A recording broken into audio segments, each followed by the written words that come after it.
मानिस संसारमा के लिएर आउँछ, संसारबाट के लिएर जान्छ। मानिस संसारमा के लिएर आउँछ, मानिस संसारबाट के लिएर जान्छ। यसको कुनै नाप तौल, कुनै लेखाजोखा छैन।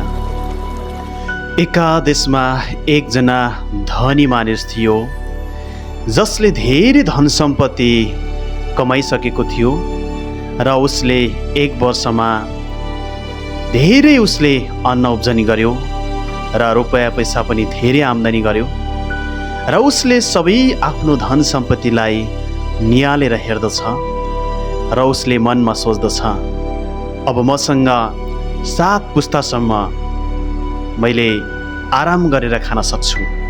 म मेरो जीवन सुखमय जीवन, ऐस आरामको जीवन बिताउन सक्छु।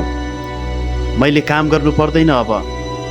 म अब यसो गर्नेछु, मेरा भकारीहरू, अन्नका भण्डारहरू म फुटाउनेछु र धेरै ठुला बनाउनेछु। त्यसमा म धेरै अन्नहरू राख्नेछु र मेरो जीवनभरि म मोज मस्तीमा बिताउनेछु।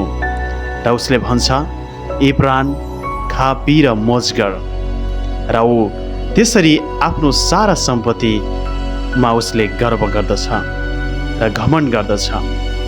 र ऊ एक रात सुतिरहेको थियो।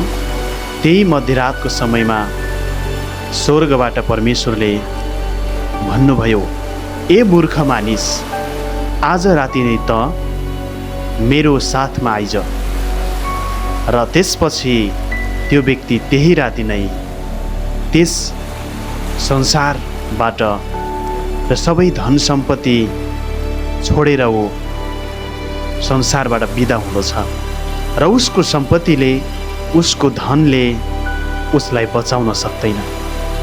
आखिर किन संसारमा मानिसहरू धन सम्पत्तिको लागि किन लड्दछन्? किन एकले अर्कालाई हत्या गर्दछन्?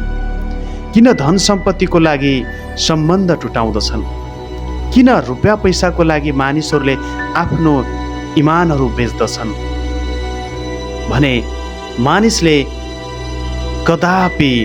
मानिसले संसारमा आर्जन गरेका धन सम्पत्ति लिएर जाने रहन्छ। इभन यो शरीर छ, यो शरीर पनि उसले साथमा लिएर जाने रहेनछ।